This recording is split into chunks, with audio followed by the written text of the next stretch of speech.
அன்னை பர்னிச்சர்ஸ், அன்னை திருமண சீர்வரிசை பொருட்கள், டிவி, ஃபிரிட்ஜ், வாஷிங் மெஷின் உள்ளிட்ட 200க்கும் மேற்பட்ட பொருட்கள் அடங்கிய திருமண சீர்வரிசை ரூபாய் 99,000 மட்டுமே. தமிழகம் முழுவதும் இலவச டோர் டெலிவரி. தொடர்புக்கு 7550144440 9345044044.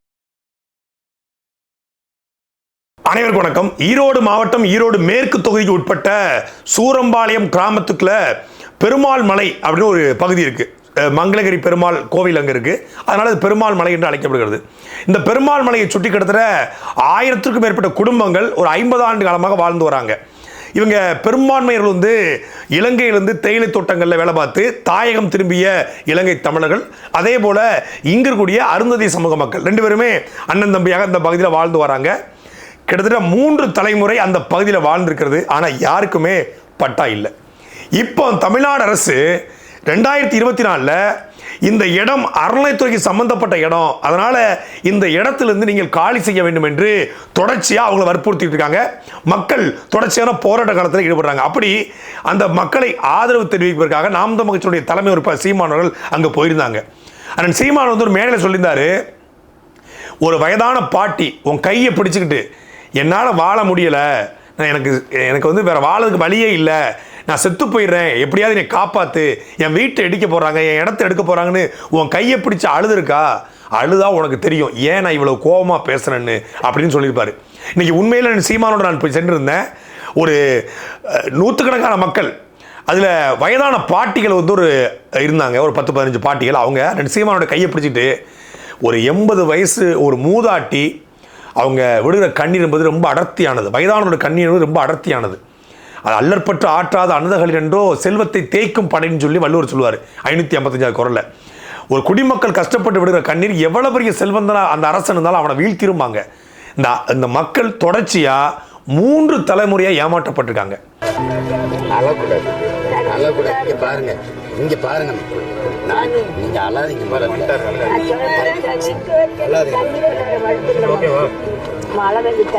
எடுக்க மாட்டாங்க, இடத்த எங்கேயும் எடுத்துட்டு போக மாட்டாங்க. நீங்க தைரியமா இருக்கும், சரியா? அழாதீங்க.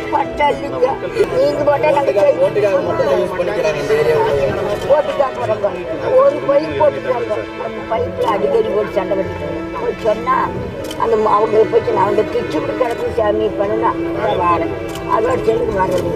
எங்களுக்கு என்னங்க, நீங்க என்ன எங்களுக்கு இந்த இடத்துக்கு நாங்கள் போக மாட்டோமுங்க. ஒரு பட்டா ரைட்டு வேணுங்க. இங்கே நாங்கள் ஊர் ஜன மக்கள் போறாம சீமனுக்கு செத்துருங்க. ஒரு ஊர் அழிஞ்சுதான் இருக்கட்டுங்க, சத்தியமா நடக்குமுங்க. கடவுள் எழுத்து நடக்கும். அழக்கூடாது. 1974 காலகட்டத்தில் இந்த பகுதியில் முதல்ல அருந்ததி சமூக மக்கள் குடியேற்றப்பட்டிருக்காங்க. அதுக்கப்புறம் 1980 காலகட்டத்தில் எம்ஜிஆர் ஆட்சியில் தாயகம் திரும்பிய மக்கள் குடியேற்றப்பட்டிருக்காங்க. அன்றைக்கு ஆயிரக்கணக்கான மக்கள் இந்த பகுதியில் குடியேற்றப்பட்டு அவங்களுக்காக சத்துணவு கூடத்தை இந்த அரசு அமைச்சு கொடுத்துருக்கு. அதே போல் 2 போர்கள் போட்டிருக்காங்க, மின் விளக்குகள் அமைக்கப்பட்டிருக்கு, சிமெண்ட் சாலைகள் போடப்பட்டிருக்கு, சிமெண்ட் சாலை போடப்பட்டிருக்கு, 2 போர் போட்டிருக்காங்க, சத்துணவு கூட அமைச்சிருக்காங்க, மின் விளக்குகள் அமைச்சிருக்காங்க. அவங்க எல்லாருக்கும் ரேஷன் கார்டு இருக்கு, ஆதார் கார்டு இருக்கு, எல்லாருக்கும் ஓட்டர் ஐடி இருக்கு, எல்லாருக்குமான ரேஷன் பொருட்கள் வழங்கப்படுது, எல்லாம் வழங்கப்படுது. ஒவ்வொரு ஆண்டும் சட்டமன்ற, பாராளுமன்ற, உள்ளாட்சி தேர்தலில் அவங்களுடைய வாக்கு வாங்கப்படுது. ஈரோடு மேற்கு சட்டமன்ற உறுப்பினராக மரியாதைக்குரிய தமிழ்நாடு வீட்டு வசதித்துறை அமைச்சர் முத்துசாமி இருக்கார், முன்னாள் மதுவிலக்கு ஆயத்துறை அமைச்சர் முத்துசாமி அவர்கள் இந்த சட்டமன்ற தேர்தலில் போய் இந்த பகுதியில் ஓட்டு கேட்கும் போது, நான் ஆட்சிக்கு வந்தால், எங்கள் கட்சி ஆட்சிக்கு வந்தால் நிச்சயமாக நான் இங்கே உங்கள் எல்லாருக்கும் பட்டா வழங்க வேண்டும் சொல்லி வாக்குறுதி கொடுத்துருக்காரு. முத்துசாமி கொடுத்தது போலவே இதுக்கு முன்னாடி நடந்த ஒவ்வொரு தேர்தலையும் இந்த மக்களுக்கு வாக்குறுதி கொடுக்கப்பட்டிருக்கு. தேர்தல் வரும்போது ஓட்டு கேட்டு வருவாங்களாம், அதுவும் வண்டியில் நின்று ஓட்டு கேட்பாங்களாம். அந்த மக்களை இறங்கி கூட பார்க்காம, நாங்கள் வந்தால் உங்களுக்கு பட்டா வழங்குவோம், வீடு கட்டி தருவோம், உங்களுக்கான இடத்த உறுதி செய்ய சொல்லி அந்த மக்களை ஏமாற்றி 50 வருஷமாக அந்த மக்களுக்கு பட்டா வழங்காமல் இப்போ மங்களகிரி பெருமாள் கோவிலிருந்து வழக்கு போட்டு வழக்கு நிலுவையில் இருக்கு, வழக்கு முடிஞ்ச உடனே உங்களுக்கு பட்டா தரோம் அப்படின்னு அந்த மக்கள் நம்பியிருக்காங்க. இப்போ நாங்கள் வாக்குறுதி முத்துசாமி அவரும் அமைச்சர் கொடுத்துருக்காரு. அந்த வாக்குறுதியை நாங்கள் போய் கேட்டோம்னா நாங்கள் கொடுக்கவே இல்லை, நான் பட்டா எங்கே நான் வாங்கி கொடுத்தேன்னு சொல்லி சொல்கிறாங்க. ஆனால் வாக்குறுதி எல்லாமே எங்கள்கிட்ட இருக்குண்ணா. அவங்கள்ட்டையும் எல்லாத்திட்டையுமே நாங்கள் போய் சொல்லியாச்சுங்கண்ணா, இந்த மாதிரி எங்கள் குறைங்களை தீர்த்து வைங்க அப்படின்னு. யாருமே வந்து இன்ன வரைக்கும் எங்களுக்கு எதுவுமே வந்து கேட்கறது இல்லைங்கண்ணா. வாக்குறுதிக்கு மட்டும்தான் உள்ளே வர்றாங்க. அப்போ அதுக்கு மட்டும்தான் நாங்களா எங்களுடைய கஷ்டத்தை எதுவுமே நாங்கள் கவர்மெண்ட் மூலியமா கேட்கலங்கண்ணா. எங்களுக்கு இருக்கிறதுக்கு ஒரு இடம் தாங்கண்ணா கேட்குறோம். இப்போ மங்களகிரி பெருமாள் கோவிலுக்கு ஆதரவா தீர்ப்பு வந்துச்சு, இது கோவில் நலம் சொல்லி வழக்கு போடுறதே அறநிலைத்துறை தான்.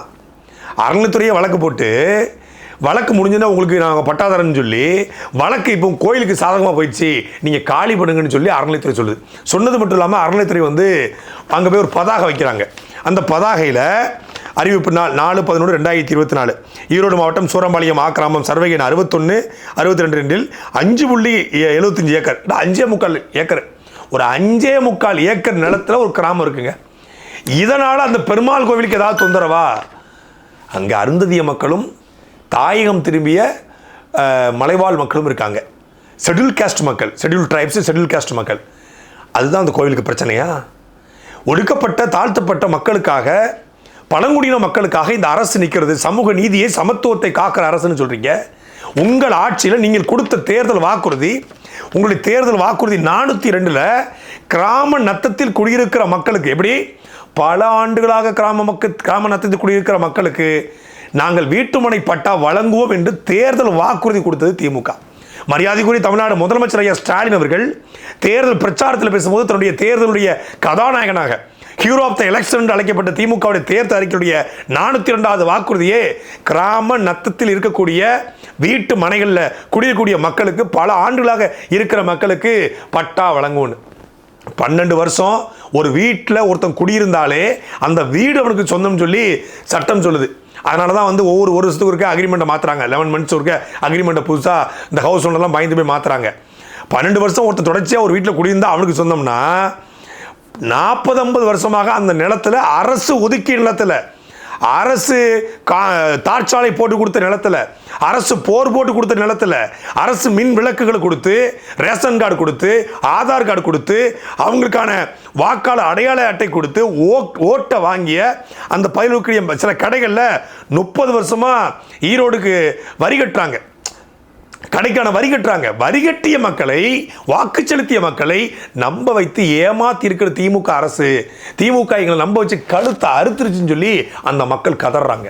அந்த பகுதியை சார்ந்த சின்ன சின்ன குழந்தைங்க, ஒரு 8ஆம் வகுப்பு 10ஆம் வகுப்பு படிக்கக்கூடிய குழந்தைகள் அண்ணன் சீமான்ட்ட வந்து, சார் நீங்களாவது காப்பாற்றுங்க சார், நாங்களாம் வந்து ஃபர்ஸ்ட் கிரேட் எடுத்துக்கிட்டு இருந்தோம், 60 குடும்பங்களுக்கு எங்களுக்கு கரண்டே இல்லை, அங்கே 1000க்கும் மேற்பட்ட குடும்பங்கள் இருக்காங்க, 60 குடும்பங்களுக்கு சுத்தமாக இது வரைக்கும் அடிப்படை மின்சாரமே இல்லை, மின் இணைப்பே இல்லை, கரண்ட் மின்சாரம் இல்லாதனால எங்களால் படிக்க முடியல, இப்போ நாங்கள் வந்து டீக்ரேட் ஆகிட்டோம், 4வது ஒன்றும் ஃபஸ்ட் ரேங்க் எடுத்துருக்கோம், 4வது ரேங்க் எடுக்கிறோம், 5ஆம் ரேங்க் எடுக்கிறோம், எங்களால் படிக்க முடியல, எங்களுக்கு எப்படியாவது அடிப்படை கட்டமைப்பு பண்ணி கொடுங்க, மின் விளக்கு போட்டுருக்குன்றாங்க. ஒரு பக்கம் வீடை காலி பண்ண சொல்கிறாங்க, இன்னொரு பக்கம் இந்த காலி பண்ணுற கெடு வரைக்கும் வாடகை கொடுங்க.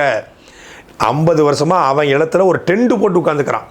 கலைஞருடைய பெயரில் நாங்கள் கிராமப்புறங்களில் குடிசை மாற்று வாரித்து உலக கலைஞர் வீட்டுமனை பட்டா வழங்கப்பட்டு ஒவ்வொருத்தருக்கும் வீடு கட்டி கொடுப்போம்னு சொல்லி தேர்தல் வாக்குறுதியில் திமுக சொல்லிச்சு.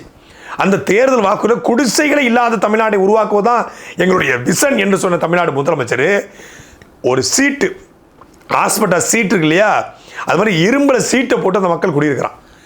ஒரு இரும்பு சீட்டில் ஒரு 5.25 ஏக்கரில் ஒரு கிராமத்தை உருவாக்கி, அந்த கிராமத்துடைய பேர் பெரியார் வீதி, இன்னொரு தெருவின் பேர் பாரதியார் வீதி. பெரியார் வீதியிலையும் பாரதியார் வீதியிலையும் 40 வருஷமா குடியிருக்கிற மக்களை பெரியாரு பாரதியார்னு பேர் வச்சுட்டு இப்போ நீ யாருன்னு கேட்கறது எவ்வளோ பெரிய கேவலம். ஈரோடு மேற்கு தொகுதியில் தொடர்ச்சியாக சட்டமன்றத்தில் வெல்றது யாருன்னு கேட்டால் திமுகவை சார்ந்த முத்துசாமி. திமுக தான் பெரும்பான்மை வெல்றாங்க. முத்துசாமி மேடையில் பேசும்பொழுது, பொதுவெளியில் பேசும்போது தன்னை ஒரு சாஃப்ட் பொலிட்டிஷியன் போல, தன்னை மக்கள் காவலன் போல, ஈரோட்டு மக்களை காக்க வந்த ஒரு பரம விதா போல காட்டிக்கொள்கிற மரியாதைக்குரிய ஐயா முத்துசாமி அவர்கள் உங்களுக்கு வாக்கு செலுத்திய அவன் யாரும் கிடையாது, மொத்தமாக திமுக காரங்க, அவங்க யாருமே வேற கட்சியே கிடையாது, மொத்தம் ஒரே கட்சி, மொத்தமும் திமுக. ஏன்னா திமுக ஆட்சிக்கு வந்தால் பட்டா கிடைக்கும், திமுக ஆட்சிக்கு வந்தால் மின் விளக்கு கிடைக்கும், திமுக ஆட்சிக்கு வந்தால் எங்களுக்கான அடிப்படை வாழ்வாதாரம் காக்கப்படும் சொல்லி 1-2 அதிமுக இருந்தவங்க கூட திமுக மாறிருக்காங்க. வேற எந்த கட்சியுமே இல்லை. தேமுதிகவை சேர்ந்த ஒரு 4 பேர் இருந்திருக்காங்க. அந்த தேமுதிகக்காரங்க தான் விஜயகாந்த் கேப்டன் கட்சியினுடைய நற்பணி மன்றத்தின் சார்பாக அந்த மக்களுக்கு கொஞ்சம் அடிப்படை தேவையை பண்ணி கொடுத்துருக்காங்க. இது வரைக்கும் நாங்கள் எவ்வளவோ பாதிக்கப்பட்டிருக்கோம். ஒரு நாள் ஒரு ரூபாய் சாப்பாடு கூட திமுக தரப்புல எங்களுக்கு போட்டதில்லை. ஆனால் ஓட்டை மட்டும் நாங்கள் போட வச்சுருக்காங்க. நம்ப வச்சு எங்களை ஏமாத்துறாங்க என்கிற அந்த மக்களுடைய வேதனை தமிழ்நாடு முதலமைச்சருக்கு தெரியுமா தெரியாதா? உங்களுக்கு வாக்கு செலுத்திய, உங்களுக்காக கொடி பிடித்த, கோஷம் போட்ட அந்த மக்கள் இன்னைக்கு நிற்கதியா கண்ணீரோடும் கம்பளையோடும் நிற்கிறாங்களே. தமிழ்நாட்டுக்குள்ள நவீன மாடல் ஆட்சி, திராவிட மாடல் ஆட்சி, கருணாநிதி ஆட்சின்னு சொல்றீங்களே. இப்படி உங்களுக்கு வாக்கு செலுத்திய மக்களை நிற்கதியாக நடுத்தரில் நிப்பாட்டி ஒரு கோவிலுக்கு 5.25 ஏக்கர், ஒரு 5.5 ஏக்கரை எடுத்து கொடுப்பது தான் திராவிட மாடல் ஆட்சியா? கோவிலை விட, கோவிலுக்கு எந்த பிரச்சனையும் இல்லை, கோவில் மலை மேல இருக்கு, சுத்தி பலாயிரக்கணக்கான ஏக்கர் இருக்கு. பலாயிரக்கணக்கான ஏக்கர் இருக்கும்போது இந்த 5 ஏக்கர் வந்தா அந்த மங்களகிரி பெருமாளுக்கு போய் சேரப்போதா? அந்த பெருமாள் இதை கேட்டாரா உங்ககிட்ட? இது கோவில் நிலம், இதை ஆக்கிரமிச்சிட்டீங்க, அதனால நீங்க அப்புறப்படுத்துங்க.